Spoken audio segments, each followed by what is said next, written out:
اللہ اللہ اللہ اللہ اللہ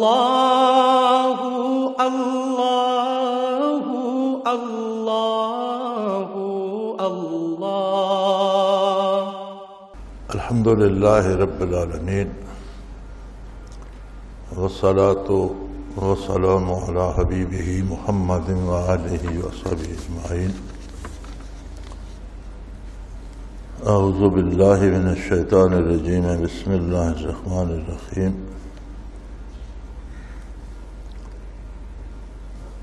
سوال ہے،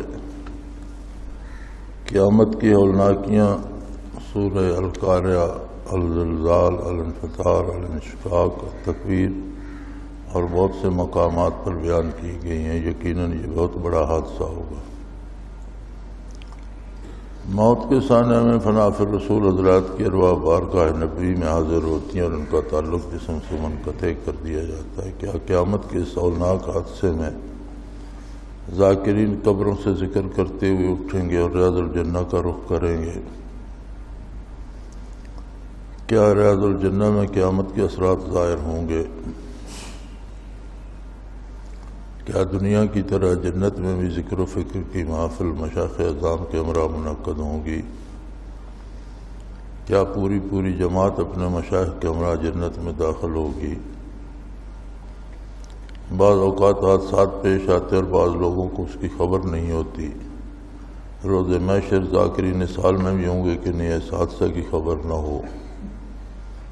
شہداء کرام کے بارے حدیث شریف میں ہے کہ وہ حساب کتاب سے پہلے جنت کا دروازہ جا کھٹکھٹائیں گے، اللہ تعالیٰ کی اذن سے جنت میں داخل ہوں گے۔ کیا ذاکرین بھی بغیر حساب جنت میں جائیں گے؟ وضاحت فرما دیں۔ سارا سوال دراصل ایک ہی ہے، مختلف جملے مختلف انداز میں کہے گئے ہیں۔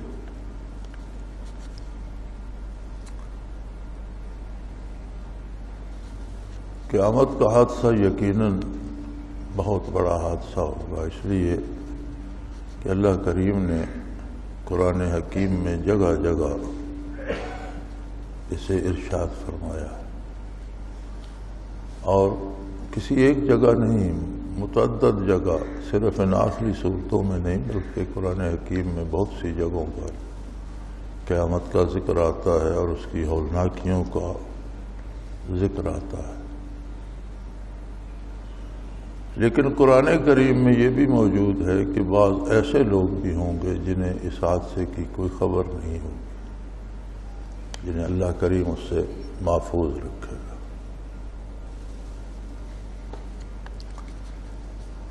یہ سوال کہ موت کے سانحے میں فنا فی الرسول حضرات کی ارواح بارگاہ نبوی میں حاضر ہوتی ہیں اور ان کا تعلق جسم سے منقطع کر دیا جاتا ہے، یہ بات درست ہے، لیکن سب پہ صادق نہیں آتی۔ اس کے لیے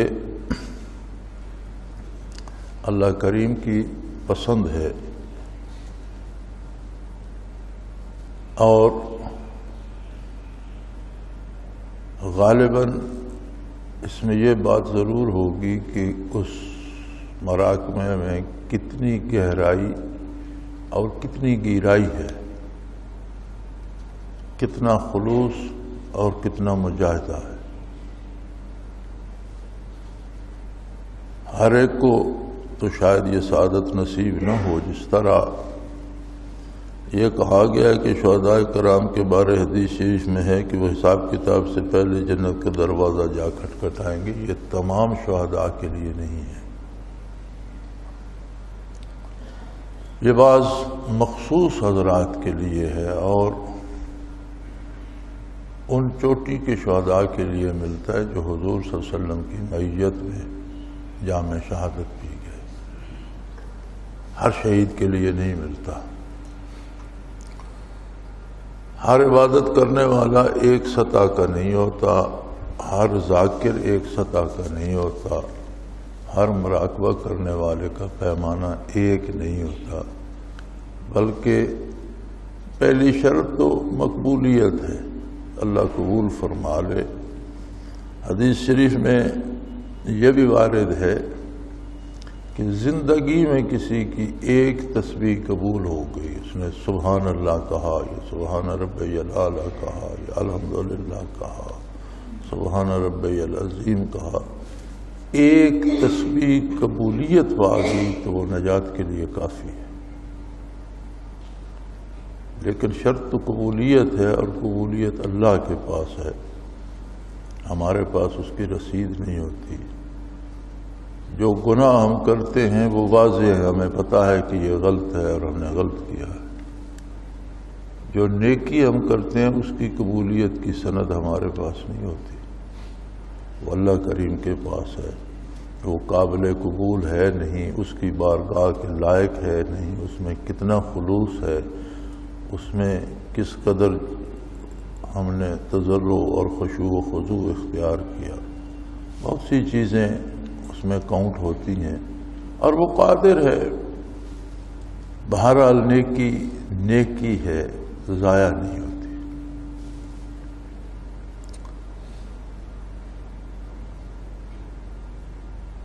ایک یہ بات کہ ریاض الجنہ میں قیامت کے اثرات ظاہر ہوں گے، تو ریاض الجنہ جنت کا حصہ ہے۔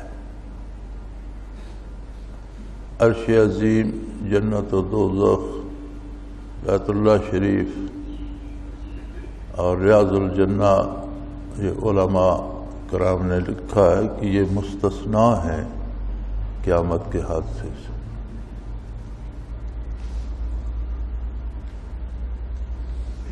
جہاں تک ذاکرین کی نجات کا تعلق ہے تو حدیث شریف میں وارد ہے، حضور صلی اللہ علیہ وسلم نے فرمایا کہ اللہ نے کچھ فرشتے ایسے مقرر فرمائے ہیں جو دنیا میں صرف ذکر کی تلاش میں پھرتے رہتے ہیں،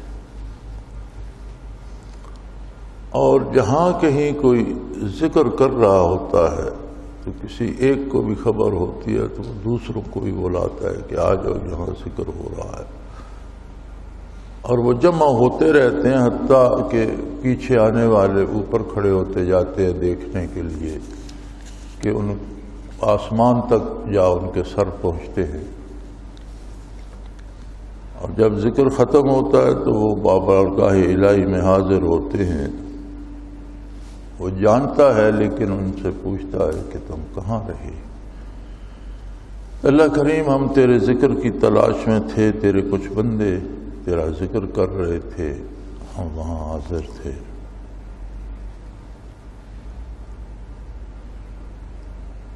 ارشاد ہوتا ہے کیا انہوں نے مجھے دیکھا؟ یا اللہ نہیں دیکھا۔ اگر مجھے دیکھتے بہت زیادہ خشوع سے ذکر کرتے۔ جنت کو دیکھا ہے یا اللہ نہیں دیکھا؟ اگر دیکھتے تو اور زیادہ محنت کرتے۔ دوزخ کو دیکھا ہے یا اللہ نہیں دیکھا؟ دیکھتے تو اس سے اور زیادہ بچنے کی کوشش کرتے۔ تو ارشاد ہوتا ہے کہ گواہ رہو میں نے ان سب کو بخش دیا۔ اب حدیث شریف یہ جو ارشاد فرمایا جا رہا ہے یہ دار دنیا کی بات ہے کہ وہ دنیا میں ذکر کر رہے ہوتے ہیں، تو عرض کرتے ہیں بہرحال کچھ لوگ تو وہاں واقعی ذکر کی غرض سے جمع ہوئے تھے، کچھ ایسے بھی تھے جنہیں کسی سے کام تھا یا کسی وجہ سے وہاں آ گئے، تو اب ذکر ہو رہا تھا تو مجبوراً انہیں انتظار کرنا پڑا اور وہاں بیٹھ گئے، تو کیا وہ بھی بخشے گئے؟ تو ارشاد ہوتا ہے کہ ہم قوم لا یشکا جلیسہم او کما قال رسول اللہ صلی اللہ علیہ وسلم، کہ یہ ایسے لوگ ہیں کہ جن کے پاس بیٹھنے والا بھی بدبخت نہیں رہتا، وہ بھی بخشے گئے۔ یعنی وہ ذکر کی نیت سے نہیں آئے تھے، کسی اور کام سے آئے تھے، ذکر کی محفل ہو رہی تھی، انہیں انتظار کرنا پڑا، وہ اس میں بیٹھ گئے۔ تو ارشاد ہوتا ہے کہ ہم قوم لا یشکا جلیسہم او کما قال رسول اللہ صلی اللہ علیہ وسلم، کہ یہ ایسے لوگ ہیں کہ جن کے پاس بیٹھنے والے بھی بدبخت نہیں رہتے، یعنی انہیں بھی اللہ نے بخش دیا۔ یہ اس کی عطا ہے، اور کون اس کا مصداق بنتا ہے یہ تو اللہ کریم ہی جانے۔ نبی کریم صلی اللہ علیہ وسلم کی یہ حدیث بھی متعدد جگہ وارد ہوئی ہے کہ جب جنت کے باغوں سے گزرو تو کچھ کھا پی لیا کرو. یا رسول اللہ جنت کے باغ کون سے ہیں؟ فرمایا حلق الذکر، ہلکا ہے ذکر جو ہیں یہ جنت کے باغ ہیں. جب گزرو تو دیکھ کر گزر نہ گئے کرو، یعنی شامل ہو جایا کرو، کچھ ذکر کر لیا کرو. مراد یہ ہے کہ وہاں کچھ جنت کے باغوں سے کچھ کھا پی لیا کرو. ہلکا ہے ذکر. حضور صلی اللہ علیہ وسلم کے الفاظ ہیں حلق الذکر. اور قرآن حکیم میں وارد ہے وَاصْبِرْ نَفْسَكَ مَعَ الَّذِينَ يَذْكُرُونَ اللَّهَ يُرِيدُونَ وَجْهَهُ. جب یہ آیہ کریمہ نازل ہوئی تو حضور اپنے حجرہ مبارک میں تشریف رکھتے تھے. آیہ کریمہ کے نزول کے بعد حضور مسجد نبوی میں جلوہ افروز ہوئے تو کچھ لوگ بیٹھے ذکر کر رہے تھے. ہلکے ذکر تھا ایک طرف، دوسری طرف کچھ صحابہ کرام بیٹھے دین پر بات کر رہے تھے، فقہی امور پر، عذاب و ثواب پر، دینی مسائل پر تعلیم و تعلم ہو رہا تھا، گفتگو ہو رہی تھی. تو حضور اکرم صلی اللہ علیہ وسلم ذاکرین کے ساتھ جلوہ افروز ہوئے اور فرمایا اللہ کا شکر ہے کہ مجھے جن لوگوں کے پاس بیٹھنے کا یا ساتھ رہنے کا حکم دیا وہ لوگ بھی مہیا فرما دی. یہ تقریباً تمام تفاسیر میں اس آیہ کریمہ کے ساتھ یہی تعبیر دی گئی ہے. تو جہاں تک ذکر کی فضیلت، عظمت اور تاکید قرآن حکیم میں ہے، اس میں تو کوئی کسر نہیں رہے گی. جہاں تک سوال اس پر اثرات، نتائج اور نجات کا ہے تو آدمی آخری دم تک تا دم واپسی ابتلا میں ہے. وَاعْبُدْ رَبَّكَ حَتَّىٰ يَأْتِيَكَ الْيَقِينُ. جب تک سب کچھ یقینی سامنے نہیں آ جاتا، موت واقعہ نہیں ہو جاتی، تب تک آدمی ابتلا اور آزمائش میں. اور یہ بڑا نازک معاملہ ہے، بہت حساس معاملہ ہے.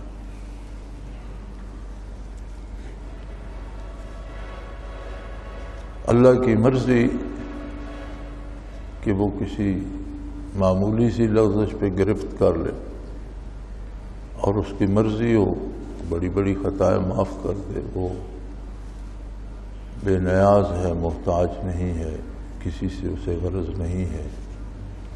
وہ بادشاہ ہے اور بہت بڑی وسیع رحمت کا مالک ہے. وہ کریم ہے، بہت بڑے کرم کا مالک ہے. وہ کرم فرما دے اسے کوئی روک نہیں سکتا. لیکن انسان کو مرتے دم تک اپنی سوچ، فکر اور کردار کی نگرانی کرنی چاہیے کہ کسی وقت بھی کوئی ایک غلط قدم ہزاروں میل دور لے جا سکتا ہے.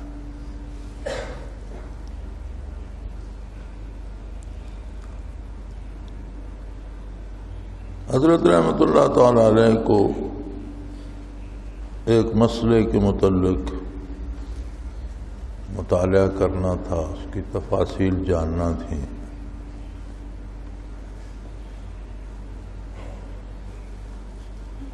متقدمین میں سے ایک بہت بڑے فاضل کی تصنیف اس موضوع پر تھی. آپ اس کا مطالعہ فرماتے رہے.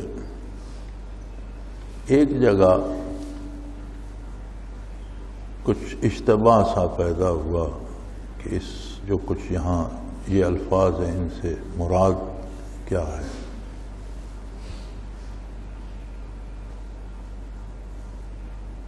تو حضرت رحمۃ اللہ علیہ نے ایک بزرگ ساتھی سے فرمایا جن کے مشاہدات بہت اچھے تھے کہ بھئی آؤ یار ان حضرت سے خود تفصیل پوچھ لیں، یہاں مجھے کچھ کھٹکا سا ہوتا ہے کہ اس جملے سے کیا مراد ہے۔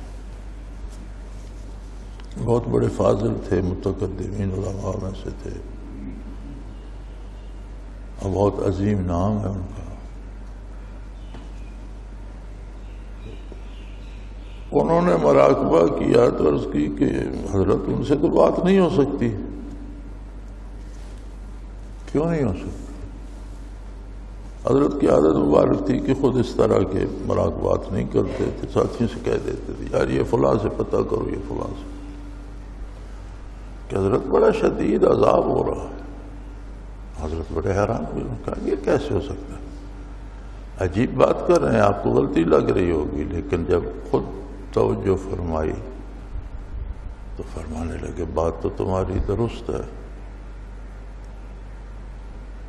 حضرت رحمۃ اللہ علیہ کے مراقبات اس وقت عرشی منازل میں تھے، مجھے صحیح یاد نہیں کون سے عرش میں تھے، لیکن عرشی منازل میں تھے۔ تو فرمایا اس پہ القاء کریں کہ اللہ کرے اس کا عذاب ختم ہو جائے۔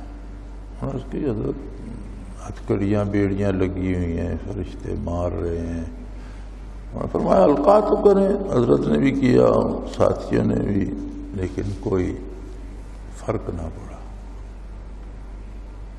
تو حضرت نے فرمایا چلو بارگاہ نبوی میں عرض کرتے ہیں۔ حضرت نے بارگاہ نبوی میں عرض کی۔ آپ فرماتے تھے کہ حضور اکرم صلی اللہ علیہ وسلم نے میری عرض کرنے پر ادھر ایک دفعہ رخ مبارک پھیر کر دیکھا۔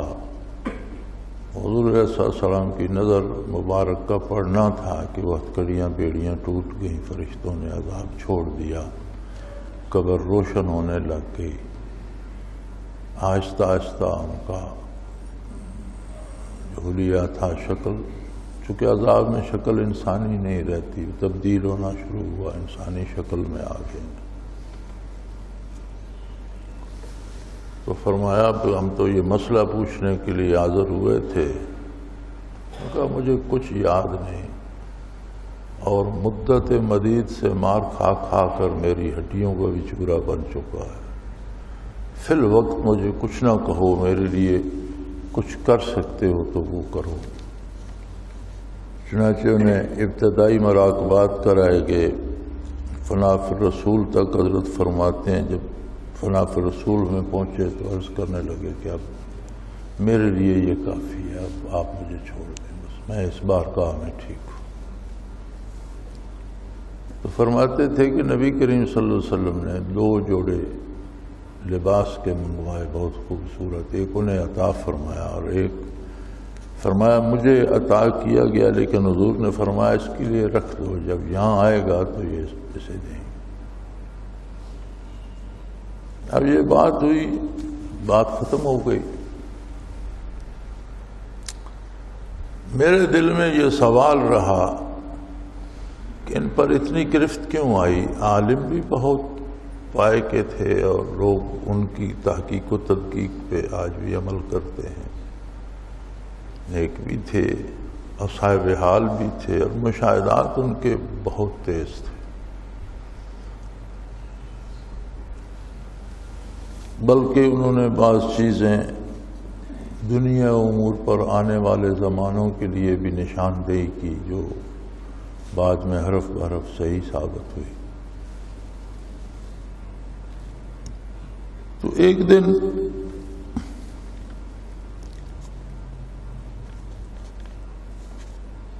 واپسی پہ ہم حضرت کے ساتھ واپس جا رہے تھے کسی دورے سے۔ حضرت رحمۃ اللہ چھوٹے چھوٹے قدم اٹھاتے تھے اور بہت تیز چلتے تھے، اور کبھی کبھی یہ ہوتا تھا کہ دندہ شاہ بلاول اڈا تھا، چکرالا تو کوئی سڑک نہیں تھی، کچا راستہ، اور ایک سڑک بنافذ جی سے بھی کچی تھی، تو یہ پیدل آنا جانا ہوتا تھا کہ حضرت کا ایک شاگرد تھا چکرالا میں، اس نے گھوڑی رکھی تھی، اسے پتہ ہوتا تو وہ کبھی کبھی حضرت کو رخصت کرنے کے لیے گھوڑی ساتھ لے آتا، گھوڑی پہ بٹھا کے دندہ شاہ بلاول چھوڑ جاتا، اور کبھی واپسی کا علم ہوتا تو دندے سے گھوڑی پہ وصول کر لیتا۔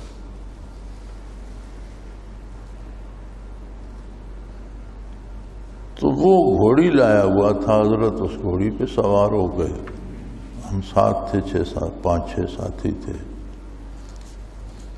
جب آگے وہ کھلی جگہ پہ نکلے تو باقی ساتھی کچھ تھوڑا سا پیچھے رہ گئے اور میں ساتھ تھا، تو مجھے موقع مل گیا تو میں نے وہ جو خلش تھی دل میں کہ ہوا کیا، کیوں اتنی گرفت ان پر آئی، تو میں نے وہ سوال پیش کیا کہ حضرت وہ جو واقعہ تھا تو اس میں ان بزرگوں سے ہوا کیا تھا؟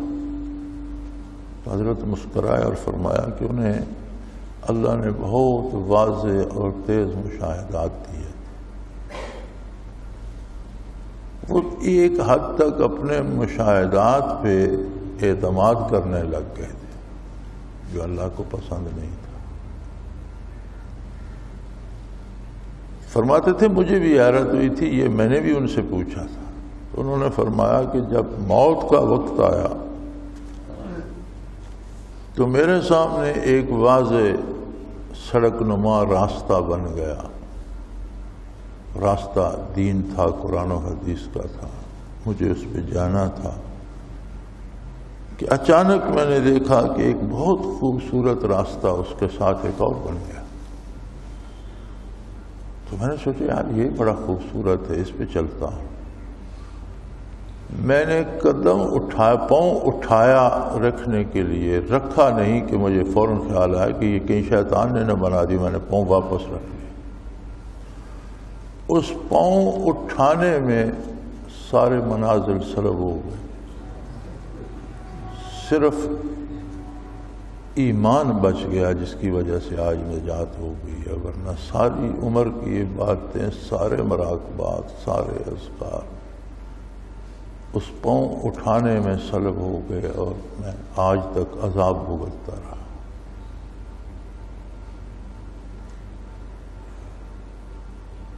بات اصل یہ تھی کہ اللہ کو یہ پسند نہیں تھا کہ اسے میرے احکام کی بجائے اپنے کشف پہ اعتماد ہونے لگ گیا، اور یہ غیر شعوری طور پر شاید انہیں اس کا ادراک بھی نہ ہوا۔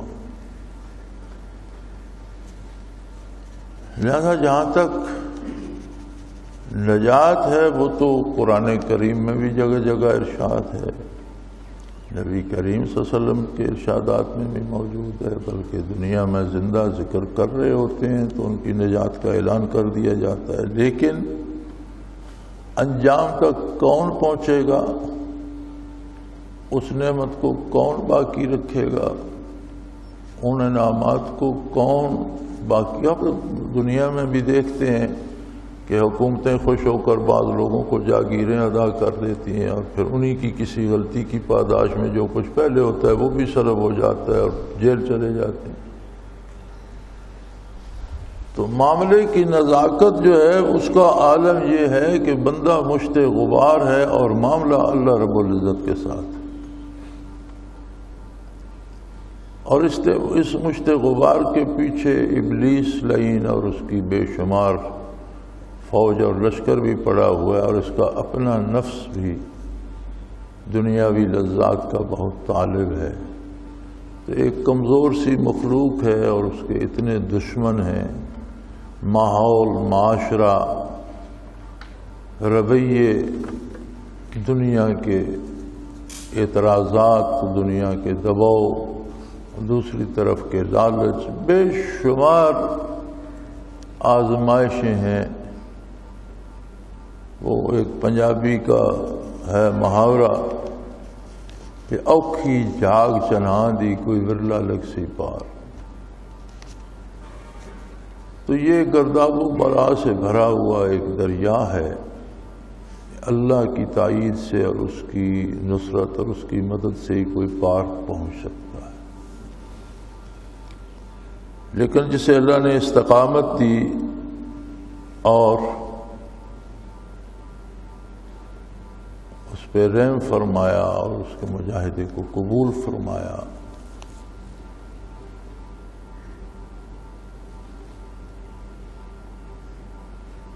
اصل معاملہ بڑا نازک ہے، آدمی محسوس بھی نہیں کرتا، اسے پتہ بھی نہیں چلتا، اور اس کی میں درمیان میں آ جاتی ہے کہ میں نیک ہوں، میں پارسا ہوں، میں نے یہ کر دیا، میری دعا سے وہ ہو گیا، میں نے اس کو پھونک ماری، یہ ہو گئی۔ جب میں آتی ہے تو پھر بڑی مشکل بن جاتی ہے،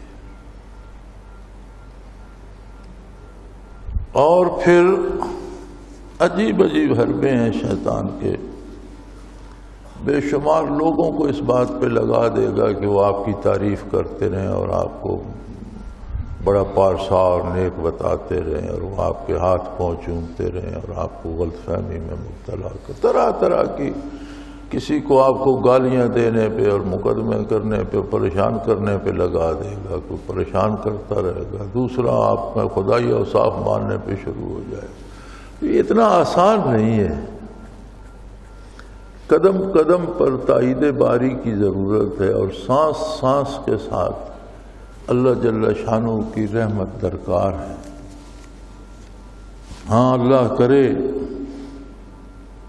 بندے کو نصیب ہو وہ صحیح رہے، اللہ پہ بھروسہ رکھے، اللہ کی طلب میں رہے، اور اپنی کوشش پوری کرے اتباع سنت کی، اور اس کے ساتھ ذکر بھی نصیب ہو تو نور علی نور ہے، اور بہت زیادہ، سب سے زیادہ امیدیں اسی سے وابستہ کی جا سکتی ہیں۔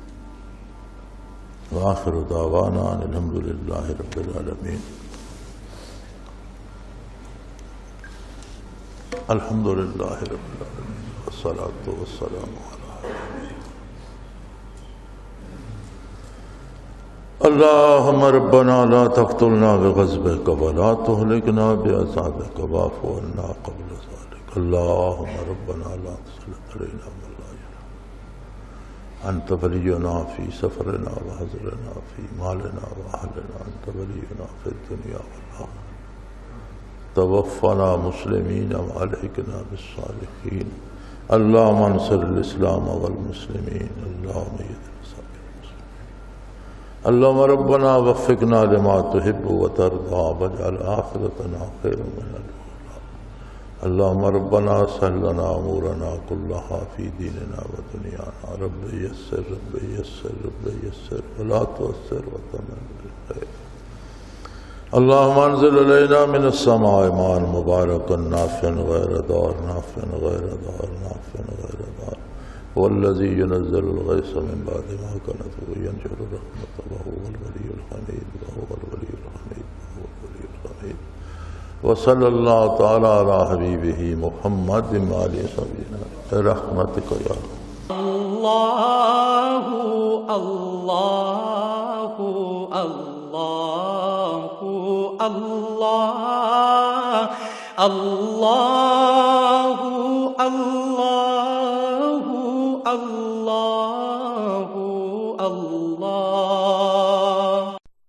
حضرت امیر محمد اکرم آوان مد ذلہ العالی دارالعرفان منارہ ضلع چکوال میں سالہ سال سے قرآن و حدیث کے اوپر خطابات کر رہے ہیں، اور سلسلہ نقشبندیہ اویسیہ کے مطابق لوگوں کو ذکر الہی کی تربیت دے رہے ہیں۔